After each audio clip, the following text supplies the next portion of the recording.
pero que, repito, describe la condición a la cual la iglesia llegaría, la iglesia universal. ¿Cuál fue esa condición? Bueno, fue una condición, ¿qué tan largo fue en primer lugar?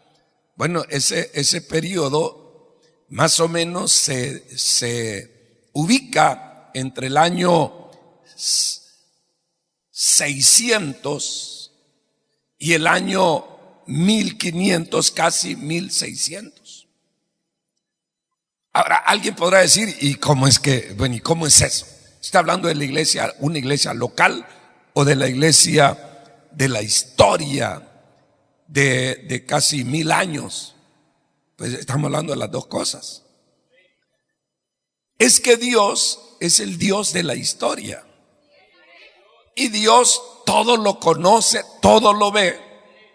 Y la palabra de Dios, Dios la reveló a sus escritores para nuestra edificación, para nuestra exhortación, para que no solo simplemente nosotros nos entretengamos en datos curiosos, sino que además de conocer, también podamos ubicarnos en qué parte de la historia aquí señalada estamos nosotros.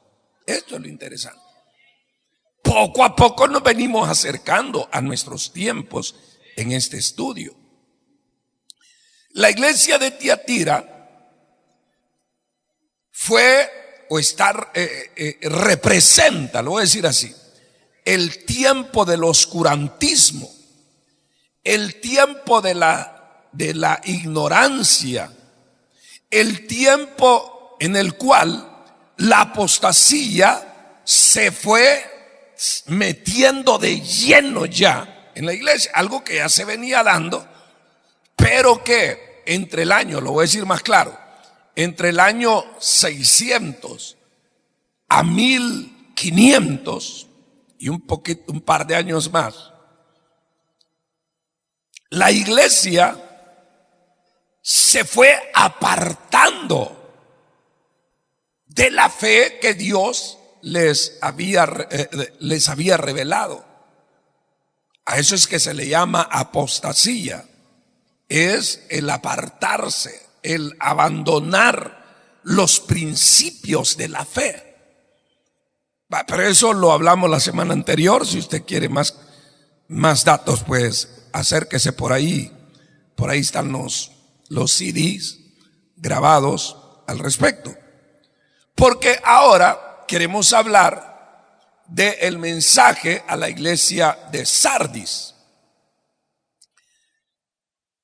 La ciudad de Sardis llegó a conformarse en dos secciones. La antigua, la primera sección, estaba en una montaña, pero ante el crecimiento, oiga esto, ante el crecimiento que la ciudad tuvo, fueron descendiendo y ubicando y edificando en el valle. Entonces estaba Sardis la alta y Sardis la baja. Extrañamente, eso fue lo que pasó también con la iglesia. La iglesia del Señor, ubicada en Sardis, creció mucho. Su crecimiento a cualquiera podía, voy a decirlo de una vez, engañar y decir: mire cuánto estamos creciendo, cuánta gente está llegando a la iglesia. Pero resultó que la causa por la cual la gente llegaba a la iglesia de Sardis era porque la iglesia se mundanalizó. Se descuidaron las doctrinas, la santidad empezó a verse como algo relativo que depende, pero que continuar con esa vida que la iglesia por siglos había enseñado era ser muy extremista. Y entonces a la gente le atrae todo lo que huele a carne. Los paganos venían a la iglesia y encontraban que aparte de un par de costumbres distintas, aparte de cantos que ellos para nada conocían, aparte de eso, la religión cristiana no era, si lo vieron, no era tan mala. Y es más, como ya hemos explicado, que desde el año 300 la iglesia comenzó a ser subvencionada. Eso quiere decir que los gastos de la iglesia los absorbían los gobiernos a través de una partida del presupuesto. Entonces, ya mencionamos eso, de que la iglesia comenzó a tener buenos locales. Bueno, antes no tenía ni malos locales, no había donde reunirse, antes del año 300. Pero la iglesia comenzó, como ya había una ayuda externa de las autoridades, o voy a decirlo más claro, del Imperio Romano, entonces todo estaba muy bonito. Pero lo más bonito, entre comillas, era de que los que ocupaban puestos de liderazgo también recibían un salario de esa partida en el presupuesto del imperio. Entonces esto llamó mucho la atención entre los paganos, que la iglesia cristiana ya no solo no era perseguida, sino que además de eso, allá había plata. Y entonces, esa era la causa por la que empezó a llegar más gente. ¿Por qué? Porque impíos fueron ascendiendo y llegaron a ser ministros. Eran impíos, pero eran ministros. La iglesia comenzó a tener como su pirámide organizativa. Y allí fue donde fueron surgiendo sacerdotes, obispos, cardenales y todo lo que pudieron inventar, que no era tanto pensando en una organización que beneficiara mejor a la iglesia en general, sino lo contrario, que la iglesia, el pueblo de Dios, empezó a ser visto como mercancía, y que los que estaban en esa pirámide de poder, eso eran lo que, si usted me permite decirlo y perdone que sea tan gráfico, eso era lo que se llevaban la tajada mayor, o mejor dicho, el pastel completo. Y el pueblo no le quedaba más que aceptar lo que las autoridades decían. El asunto es, pues, de que todo eso empezó a apestar en las narices de Jehová de los ejércitos. Y por eso en Apocalipsis, hablando todavía de la iglesia de Tiatira, Dios le dijo que esas doctrinas que ellos estaban enseñando ya no tenían nada que ver con la doctrina que Él les había dado. Esa doctrina representada por una mujer llamada Jezabel. Dios les dijo que eso era adulterio, fornicación. ¿En qué sentido? La relación, ¿cuántas veces lo he explicado? La relación creyente y Cristo. La relación Cristo-Iglesia es una relación de amor. Tanto que la esperanza de gloria que nosotros tenemos es que como iglesia somos la novia del Cordero. Y que viene el día en que allá en los cielos va a haber una boda. La novia se convertirá en esposa, aleluya, en la esposa del Cordero de Dios, aleluya, en esposa de Cristo. Por supuesto, ahí estamos hablando en un lenguaje espiritual. Entonces, por eso es que Dios compara la falsa doctrina con el adulterio, con la infidelidad, con la fornicación. Y eso no solo en Apocalipsis, prácticamente casi en toda la Biblia. Entonces, el asunto fue que la iglesia no aceptó lo que Dios le dijo o le advirtió, hablándole a la iglesia de Tiatira. Él les dijo: les estoy dando tiempo que se arrepientan, pero no se quieren arrepentir. Por lo tanto, dijo el Señor, yo la arrojaré en cama. Un lenguaje muy gráfico, pero que al fin de cuentas es un lenguaje espiritual. Dios lo que está diciendo es: si no se arrepienten, yo los voy a postrar. El asunto es pues que la iglesia, no al 100%, pero en su gran mayoría, oiga esto, se aferró más a las enseñanzas paganas,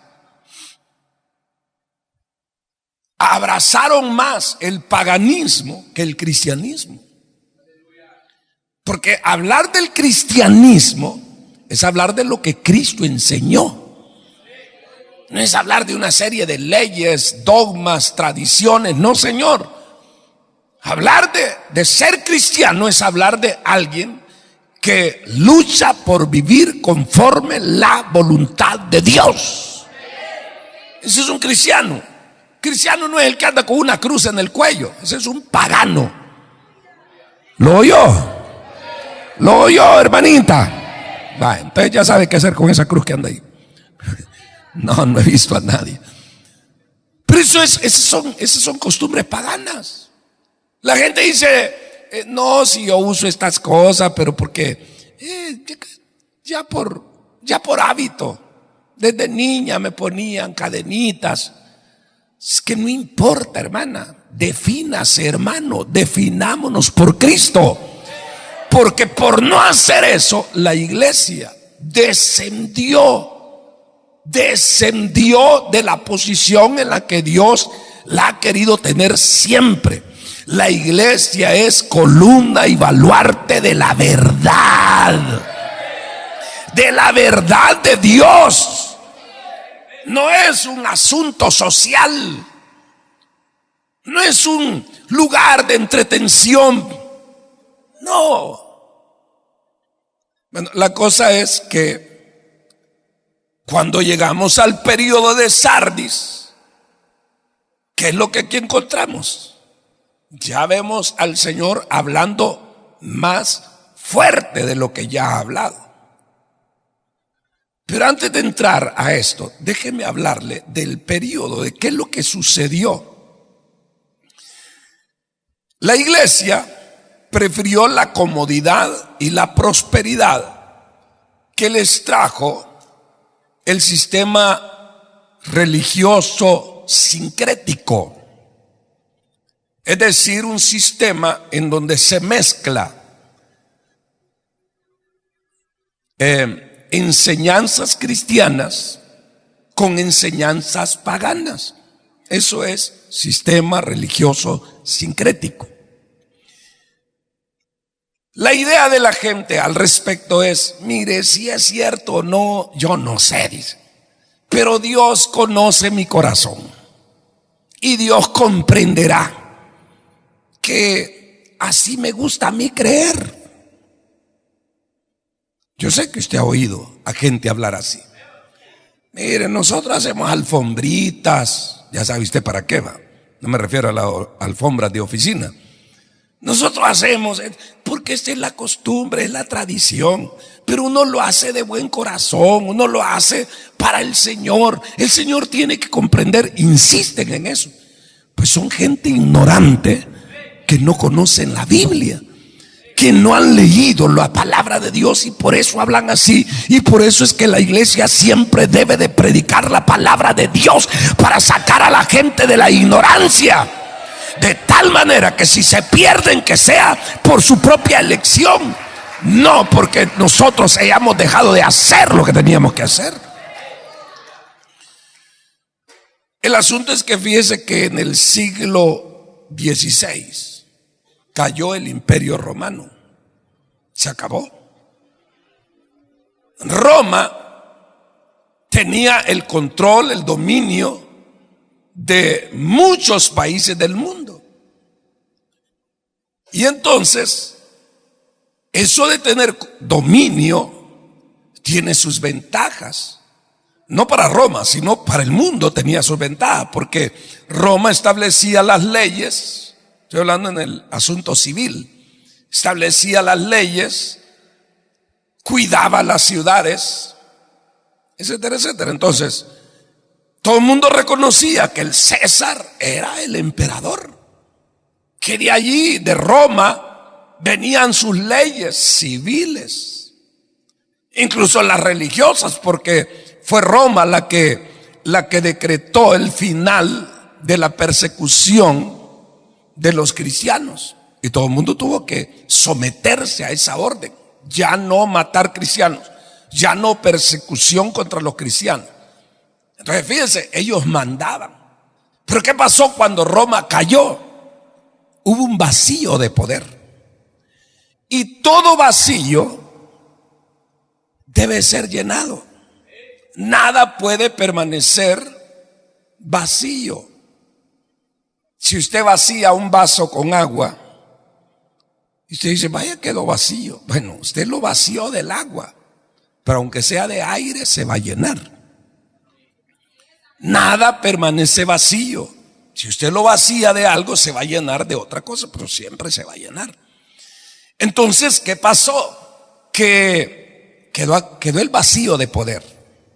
Pero a esas alturas, estoy hablando del año 1600 más o menos, a esas alturas ya la iglesia estaba muy corrompida y las autoridades de las iglesias ya tenían injerencia.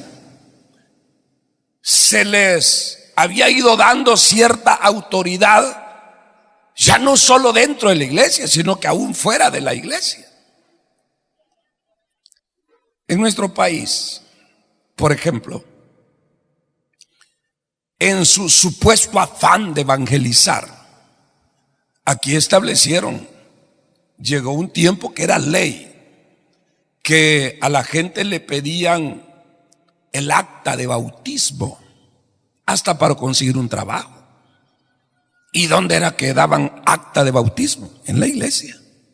¿Y qué tenía que ver un acta de bautismo para buscar un empleo de mecánico o de lo que fuera? Nada. Pero ese fue el poder que fue adquiriendo la iglesia. Y eso lo empezó a tener con el beneplácito, o sea, privilegios como esos que acabé de mencionar, lo fueron obteniendo con el beneplácito de Roma. Pero ¿y qué cuando ya Roma ya no era el imperio que dominaba las naciones? Ahora lo que hicieron fue agarrar más fuerza a los líderes religiosos. No sé si me estoy dando a entender, hermanos. Yo sé para dónde voy, así es que présteme su atención. El asunto fue que la iglesia empezó a ser vista como un ente de poder y autoridad, incluso civil. Y por supuesto, los mismos líderes, la gran mayoría de los líderes de la iglesia, eso era lo que querían: poder, autoridad, dominio. riquezas, porque eso es lo que trae. Riquezas, control económico. Y entonces ahí empezaron las pugnas, incluso entre iglesias de un país a otro, que cada quien quería más territorio. Y como de Roma, cuando estaba el imperio, en Roma estaba la sede, entonces el obispo de Roma empezó a reclamar tener el derecho de autoridad sobre las naciones. Y claro, el pícaro es pícaro y será pícaro siempre, a menos que se convierta a Cristo. El asunto es que la gente fue asimilando la idea, tiene lógica, es de Dios. Si ya no hay un César, pues que haya alguien con autoridad y que ponga orden en el mundo, porque el mundo siempre tiende a descomponerse. Y entonces el obispo de Roma fue ganando lugar y empezó, claro, soltaban algunas buenas obras para convencer a la gente, pero al mismo tiempo empezaron a abusar, o abusaron más, mejor dicho, de lo que ya estaban haciendo en lo económico. Inventaron toda suerte de impuestos. Oiga, estoy hablando de la iglesia, ya no estoy hablando del imperio, estoy hablando de la iglesia.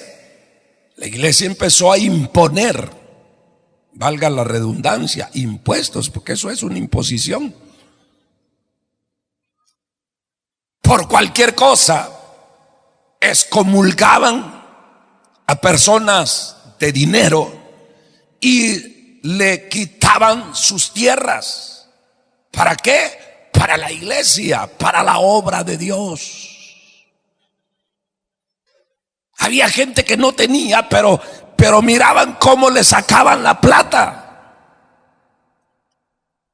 Yo sé que algunos de ustedes al oírme hablar así pueden pensar, el hermano cómo habla de los demás. Permítame, le estoy hablando de historia y al mismo tiempo le estoy hablando de la Biblia, porque es lo que Dios ya venía diciendo. Dice la Biblia, engañoso es el corazón y perverso más que todas las cosas. Dice la Biblia que todos pecaron y por cuanto todos pecaron están destituidos de la gloria de Dios. El ser humano sin Cristo es malo. ¿Lo oyeron ustedes? Bueno, ¿cuántos tienen a Cristo aquí? ¿Cuántos tienen a Cristo? ¿Cuántos tienen a Cristo? Bueno, porque no me bajo mejor, o les predico el evangelio de salvación. Pero el asunto es este, de que esas son cosas que nos llevaron, y por eso se la estoy diciendo, que nos llevaron hasta donde estamos. Pero tengo que ir por partes. Aquí le estoy diciendo, nos estamos acercando ya. Cuando se habla del mensaje de la iglesia de Sardis, ahí estamos hablando también del periodo que abarca del año 1600 aproximadamente a nuestros tiempos, con un par de detalles que todavía falta que veamos en las otras dos iglesias. El asunto después entonces que empezó a fluir un río de dinero que venía del mundo entero hacia Roma, y eso le dio más poder, más autoridad, y empezaron voy a decir los católicos, porque así fue como fue surgiendo la iglesia católica. No surgió en el 1600, no, ya venía. Prácticamente comenzó, sus orígenes podríamos trazarlo prácticamente del año 400 de nuestra era a este tiempo. ¿Y qué es la iglesia católica? Es eso lo que estoy diciendo, un sincretismo, una mezcla de cristianismo con paganismo, con idolatría. ¿Por qué cree que por más que se diga, se demuestre, se grite, se proclame que la idolatría es pecado, el catolicismo no deja sus ídolos? ¿Por qué cree usted? Por eso, porque es parte de la esencia del catolicismo. No es algo ahí que si quiero lo quito, si quiero lo pongo, si no es la voluntad de Dios, pues entonces quitémoslo. No, si no están interesados en la voluntad de Dios. Entonces, a alguien se le ocurrió decir en determinado periodo de la historia de la iglesia, decir que el obispo de Roma es el sucesor de Pedro. Y como a Pedro le dijeron que a él le iban a entregar las llaves, y eso se lo dijo Cristo, pues que Pedro al morir las llaves se las entregó a otro y a otro y a otro hasta llegar a ese momento en que dijeron: este es el sucesor de Pedro. Y le llamaron Papa. ¿Alguien sabe qué significa papa? No, pero no me voy a hablar de la verdura. ¿Qué es papa? ¿Alguien sabe? Lo que significa es padre. Padre. Porque le dieron ese matiz, que es un padre de todos nosotros. Porque Él es bueno. Y porque es nuestro padre. Así lo enseñaron. Y la gente que solo la verdad no la cree, los demás creen todo lo que les digan. Cuando yo le digo estas cosas, yo le digo: si quiere, busque, vaya a meterse a una biblioteca, busque la historia de la iglesia y ahí va a ver cómo nació la iglesia. La iglesia nació pura, santa, llena de Espíritu Santo. Los cristianos hasta los mataban por ser tan diferentes, por ser una espina en el costado de los impíos, por señalarles su pecado a la gente. Por eso los mataban. En obediencia a Cristo le proclamaban la verdad. Así nació. Y mire lo que llegó a ser. Pero ¿qué pasó? Lo que pasó fue lo que ya le dije. Se fueron infiltrando impíos con sus creencias impías. Y eso no sucedió de un día para otro. Le estoy hablando de ya 2000 años de historia de la iglesia. Y aquí ya nos vamos acercando, ya se lo dije, al tiempo actual. Fíjese que como la iglesia no obedeció, se cree que por eso fue que sucedió lo que fue llamada como la peste negra. Esa peste arrasó prácticamente el 50%, la mitad de la población europea. Murió. Millones de personas murieron. Esa es historia, hermano. ¿Pero y qué pasó?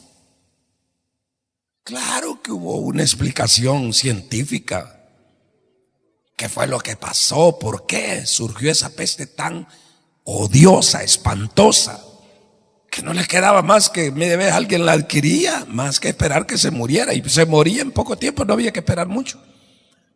Y luego toda la demás familia caían por puñadas. Millones de personas murieron. Se cree que fue el juicio de Dios. Dios cumplió su palabra: te voy a postrar en cama si no te arrepientes. Oiga, Dios es amor. Dios es amor. Nadie me ama como Dios me ama. Nadie te ama como Dios te ama. Dios es amor. pero con él no se juega. Y él había dicho: te he dado tiempo que te arrepientas. No te arrepientes, no te arrepientes. Vaya.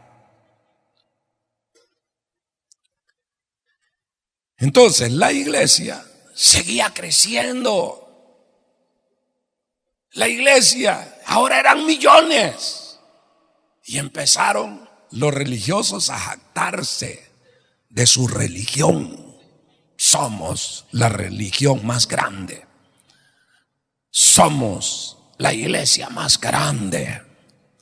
¿Sabía usted que cuando alguien habla así es del diablo ese? Porque nosotros no tenemos nada de qué jactarnos. A veces me dicen: hermano, usted tiene una iglesia grande. Para empezar, no es mía, es del Señor. Para seguir, mi respuesta es: pues no tanto, fíjese. Yo así les hablo. Y yo no lo digo por falsa modestia. No, es que es la verdad.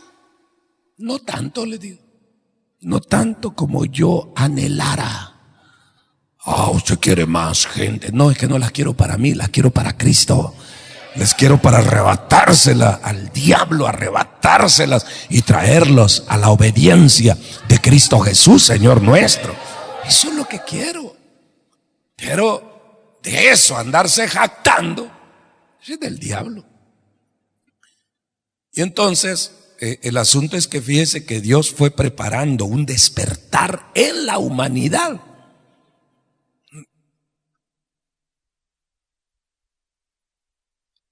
Es el tiempo que se le conoce como el tiempo del Renacimiento. ¿En qué consistió eso? Un interés por el estudio, por la investigación.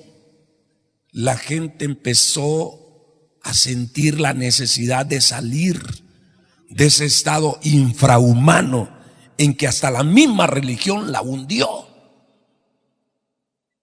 Oiga, Cristo vino a levantarnos de la condición en que estábamos, pero la iglesia fue el ente, llegó a ser el ente que el diablo usó para hundir más a la gente en la ignorancia. Yo sé que a ustedes y a mí también, en aquel tiempo nos engañaron, haciéndonos creer que los curitas estaban, y permítame la expresión, los curitas, o el título, estaban a favor de los pobres. ¿Cómo iban a estar a favor de los pobres si ellos fueron los que nos terminaron de hundir en la ignorancia? La ignorancia siempre trae miseria. Por eso que Cristo dijo: y conoceréis la verdad, y la verdad os hará libres. Lea la historia, lea la historia, y va a ver qué tan libre ha sido la gente, y va a ver qué tan felices, qué tan prósperos han sido los mortales. Pregunte: ¿dónde está el banco más millonario del mundo? Y ahí después hablamos. Pregúntelo, no se lo voy a decir yo. Vaya y pregúntelo. Y ahí después me cuenta. ¿Y de dónde sacaron ese dinero? Yo estuve en Italia hace un tiempo. Me llevaron. No es que yo ando con dinero gastando. No, a mí me invitan. Y me invitan a predicar. Y entonces los hermanitos, siempre de buena gente, siempre que me llevan a algún lugar, que llego a un país, me quieren llevar al lugar famoso de ese país. Por ejemplo, si usted va a las cataratas, a Canadá, lo quieren llevar a las cataratas del Niágara, porque es el lugar famoso mundialmente. Pues a mí me dijo el hermano: mire, hermano, que quiero llevarlo a dar una vuelta. Va, está bien, fui. Pues, ni modo, pues me invitan. Y entonces yo nunca les digo, miren, llévenme a algún bonito lugar, hombre, estoy aburrido. Yo nunca estoy aburrido. Yo siempre estoy feliz con Cristo. Yo soy feliz encerrado, estudiando. Yo soy feliz. Pero los hermanitos dicen, entonces por educación yo les, está bien. Y me llevaron, estuve en Roma, estuve en varios lugares, pero algo que me tocó el alma fue esto, mire. Llegar a un lugar donde había una catedral. Por cierto, me ofrecieron que si quería ir al Vaticano. No, les dije. Ahí sí les dije que no. No, yo por si quiero ir a conocer. Bueno, no, hermanito, muchas gracias. La cosa es que llegamos a un lugar que no era el Vaticano, pero sí ahí en Roma. Una catedral, hermano. Y uno piensa, y estos son los que hablan de los pobres, de estar a favor de los pobres. Mire, solo el portón de esa catedral, yo ni pregunté cómo se llama, disculpe, no le puedo decir. Me acuerdo que me tomaron una foto. Póngase ahí, hermanito. Híjole, hubiera preferido que me pusieran a la par de un león, pero animado, hermano, ¿quieren? Me veo así delante de ese portón, así. ¿Por qué? Voy a decirlo, óigame bien, una maravilla arquitectónica. Si cada pulgada tiene un adorno de bronce, no es oro, pero saque la cuenta. Sí, no. Ya no digamos ver todo el lugar, ahí le estoy hablando solo del portón. Y uno dice, qué terrible. ¿Cómo es que supuestos cristianos pudieron llegar a perder la visión, el mundo? Porque aún no lo acaban de hacer. Son cosas antiguas. El mundo muriéndose de hambre y estos gastando millones de millones en nada, solo para jactarse que miren nuestro templo. Como no leen la Biblia, porque en la Biblia está que así le dijeron a Cristo: Señor, mira qué templo, mira qué piedras. No era una maravilla arquitectónica, pero sí, Herodes había metido mucho dinero en eso. Y Cristo les dijo: miran eso, aquí no quedará piedra sobre piedra que no sea derribada. ¿Será que Dios no tiene buenos gustos? Sí tiene, yo le garantizo. No es que la Biblia dice que vamos a caminar sobre calles de oro. Claro, para los codiciosos. Claro, no, es que no es oro exactamente. Esa es una figura que emplea. Pero déjeme decirle que la realidad es mayor. O sea, si usted valora el oro, cuando la Biblia habla de calles de oro, está hablando de algo mejor que el oro. Entonces, claro que sí tiene gusto. Mire todos los paisajes que nos regala el Señor. Claro que tiene buen gusto. No, el problema es, lo que estoy señalando es que el cristianismo en su ignorancia perdió el rumbo. Perdió el rumbo. Llegó el tiempo del Renacimiento, surgió el ánimo de desafiar todas esas injusticias, los dogmas de la iglesia. Llegó un momento, estoy hablando del año 1600, 1700 más o menos. El asunto es, hermanitos amados, que la gente empezó a preguntar por qué. Como cuando el hijo crece, ¿verdad? Cuando el hijo pequeño, usted le dice: siéntate, siéntate. Y el niño hace caso. Pero hay un momento que empieza a preguntar: ¿y por qué? Yo quiero estar de pie. No venga muy noche. ¿Y qué es noche, papi? Pues sí, después de las 9. ¿Por qué? Llegó un momento que crecieron. Así pasó con la humanidad. Llegó un momento que la gente dijo: bueno, ¿y por qué tanto impuesto? ¿Y por qué para esto? ¿Por qué para aquello? ¿Por qué para esto? Para lo uno y lo otro. ¿Y nosotros qué? Ahí empezó lo bueno. Empezó a haber cierto resentimiento, pero la gente le tenía miedo. Oiga, usted no tiene por qué tenerle miedo a nadie. Nunca me va a decir, mire hermano, yo nunca le dije nada a usted porque usted me daba miedo. Dios me libre, me mata. Sí, de veras, porque yo no estoy para infundirle miedo a nadie. No es que como si ahí arriba se ve así, pero no, es que estoy predicando la palabra de Dios. Predico lo que Dios me da.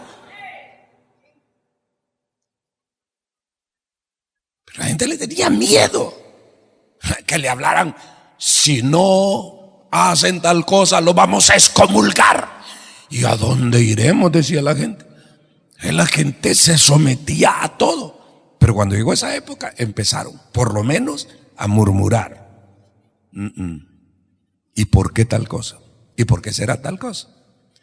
Pero lo que colmó la gota, este mensaje lo voy a tener que continuar la otra semana, pero solo voy a ir finalizando diciéndole esto. Lo que colmó la gota, que hubo un tal papa llamado León X. Así fue conocido como León X. Ese era más devorador de lo que usted se imagina. Porque para financiar la construcción de tantas catedrales y especialmente de la del Vaticano, decretó el pago de indulgencias. ¿Cuántos de ustedes han oído esa palabrita? Indulgencias. ¿Y qué es eso usted? Bueno, se lo voy a explicar en pocas palabras. Decretó que había una forma de arreglar tus pecados, los pecados que tú quieras cometer. Puedes cometerlos, pero si pagas una indulgencia. ¿Verdad que suena increíble eso, hermano? Si usted nunca había oído esto, yo sé que esto le va a parecer, no, el colmo ese pastor. No, vaya y estudie, busque. Ser indulgente, ¿qué es? Ser indulgente, permítame explicarle eso. Ser indulgente es tolerar. Tolerar. Me falló el hermano, pero gloria a Dios, no importa. Alguien dirá, fíjese que fulano me pidió prestado y no me pagó. Y uno tal vez de pastor que conoce a la gente le puede decir, sea indulgente, hermano. Sea indulgente, el varón no tiene empleo. Pues sí, tratando de llevar la fiesta en paz. No, nadie va a decir, me va a ayudar, hermanito. No, no se meta ahí, vaya a ser. Que no sea tan indulgente con usted. Entonces, pero cuando se habla de indulgencia, se está hablando de algo parecido, pero llevado en ese sentido. El catolicismo lo usó en ese sentido. Usted puede cometer los pecados que quiera en esta semana si paga cierta cantidad de dinero. Y la gente se encantó con la idea de el Papa, que fue un Papa el que inventó eso. Y lo empezaron a proclamar en el mundo entero. La iglesia ya estaba en el mundo. Y entonces llegaban los mensajeros. Aquí la bula del Papa, bula, no bulla. La bula es esta. Y empezaban a leerle a la gente y le leían cosas como esta. El Papa, bueno como es con todos, sabiendo que la gente necesita sus pecadillos, pues por tanto de dólares usted puede una semana hacer lo que usted quiera. Ese fue un negocio redondo, hermano. Había por una semana, por un mes, y había indulgencia plenaria. Claro, eso ya solo los platudos podían pagarla. ¿Y cuál era la plenaria? Peca todo lo que quiera y toda su vida. Que si usted tiene su indulgencia, usted no va usted está bien con Dios. Estoy hablándole de cristianos. No, no eran cristianos, pero decían ser cristianos. Le estoy hablando de a dónde descendió la iglesia en su mayoría. ¿Por qué digo en su mayoría? ¿Por qué lo digo? Busque allí lo que acabamos de leer. Mire lo que dice, versículo 4. Pero tienes unas pocas personas en Sardis que no han manchado sus vestiduras. Unas pocas personas. ¿Qué quiere decir eso? Cristianos siempre han habido dentro de la iglesia, aún en los tiempos más oscuros de la iglesia. Siempre hubieron hermanitos cristianos que no estaban de acuerdo y que se apartaban. Y asistían a la iglesia porque no había para dónde agarrar. Sé que eso nos cuesta ahorita a nosotros entender eso. ¿Cómo que no hay dónde agarrar? Pues sí, porque nosotros tenemos iglesia en todas partes, ¿va? Y alguien puede decir, ya no me gusta aquí, y por la razón que sea, me voy a ir para la iglesia de allá. Sí, eso era, pero el catolicismo, solo eso había. Conocido como cristiano. Entonces, pero esa gente, bendito sea el nombre santo del Señor, que Él nunca se ha dejado sin testimonio. Su Espíritu Santo ha obrado siempre con aquellos que se han decidido a creerle a Dios y no a los hombres. El Espíritu Santo siempre ha obrado, siempre. Esas son las pocas personas que aquí se mencionan, que no mancharon su vestidura, porque no se arrodillaban delante de esos bultos. Y todo el mundo lo hacía. Y más de algunos les decía, ¿por qué no? No, es que no, denle ustedes quieren, hagan. Así. Entonces, ¿qué pasó con las indulgencias? Fueron un éxito hasta que llegaron a Alemania.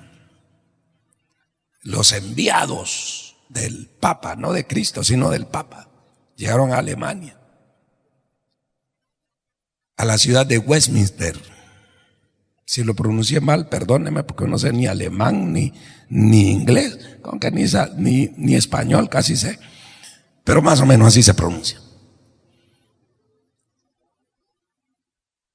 Y ahí había un hombre llamado Martín Lutero.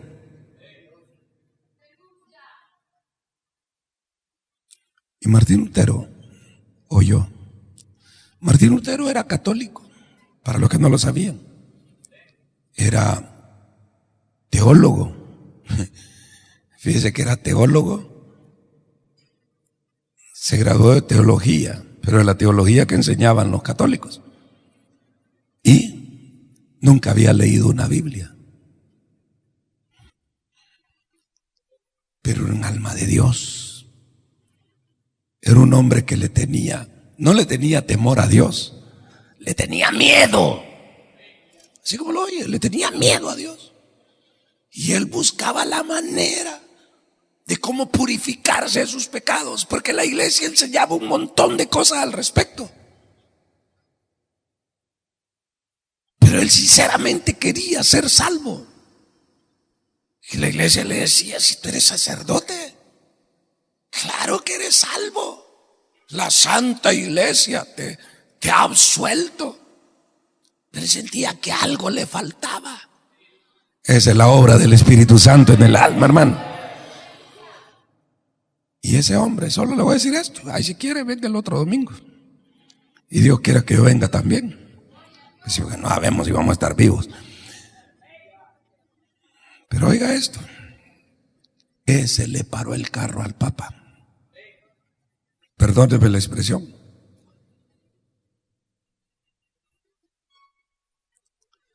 Dios siempre ha tenido sus siervos, hombres que no les ha importado arriesgar hasta la vida. Dios siempre, aún en los peores momentos como esos fueron los peores años. Digo en lo relativo a la ignorancia, uno se sorprende. ¿Qué grado de ignorancia la gente llegó? La humanidad llegó. Y no estamos hablando de un pueblito, estamos hablando de la humanidad. Reyes, príncipes, metidos en una ignorancia, pero horrible. Pero Dios, que es rico en misericordia, no solo envió a Cristo a morir por nuestros pecados, envió su Espíritu Santo a redarguir nuestros corazones, pero también envió su Santo Espíritu para que capacitara pedazos de barro para hacerlos siervos, ministros de su palabra, hombres dispuestos a decirle la verdad de Dios a la gente, aunque eso, ya lo dije, les costara su propia vida. Hombres que no miran el bolsillo de la gente. Si la gente tiene, pues le vamos a dar, pero si la gente no tiene eso, hagámoslos a un lado. No, Señor, sino al contrario, hombres que se identifican con el pobre, con el necesitado, con el que está en miseria. Con eso se identifican, porque saben que en mayor o menor grado de ahí venimos todos. Si ese aplauso para Cristo, déselo, hermano.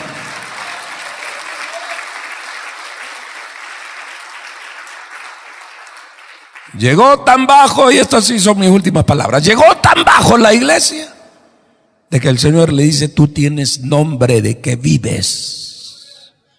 ¿Y qué quiere decir eso? Tiene nombre de que vives, pero estás muerto. ¿Qué quiere decir? Suena bonito, cristiano, hermano, aleluya. Suena bonito, pero la realidad de tu corazón, ¿cuál es? Yo no estoy para juzgar a nadie, no puedo, ni debo. ¿Por qué? Porque yo no conozco el corazón, pero hay uno que sí lo conoce. Su nombre es Cristo Jesús. Aprendamos de la historia de la iglesia para analizarnos a nosotros mismos, para entender lo que le espera. Y ese ha sido mi propósito en estas 2 meditaciones: lo que le espera a los que pasan por alto la verdad de Dios y prefieren vivir con enseñanzas que les satisfagan su ego, que les satisfagan su carne. Esto es lo que les espera: la ruina, el fracaso, el hundimiento, la peste, la muerte misma. Y no hablo solo de la muerte física, sino que hablo también de la muerte espiritual. Así que el que tenga oídos para oír, oiga lo que el Espíritu dice a las iglesias. Pónganse de pie, por favor, vamos a orar. ¿Cómo está tu corazón? ¿Cómo está tu vida? ¿Eres de los que aman la verdad? Gloria a Dios. ¿Eres de los que, aunque la verdad te hiera, te deleitas en esa verdad? Y lo mejor de todo, procuras obedecerla. Si eso eres, qué bueno, hermano. Adelante, adelante, obedezca la verdad de Dios. Créale a Dios. Y manténgase firme. No se deje mover por nada ni por nadie. Pero si a usted ya lo movieron, si usted ya es de los que piensan que no es para tanto, pues yo le digo: arrepiéntase antes de que sea demasiado tarde. Si quiere, levante sus manos al cielo y hable con su Dios. Hable con Dios. Yo entiendo que Dios nos ha hablado a todos en esta hora, entonces hablemos con Dios. Padre nuestro que estás en los cielos, Señor, gracias por tu palabra, Señor, que nos ubica a diario. Continuamente tú nos estás hablando. Continuamente tú nos estás dando mensajes de alerta. Y entendemos que es porque tú nos amas y quieres que seamos parte de tu novia. Y quieres compartir con nosotros tu gloria. Señor, muchas gracias, Padre, porque a través de tu palabra podemos conocer lo que les espera a los infieles y lo que les espera a los fieles. Señor, perdona nuestras faltas.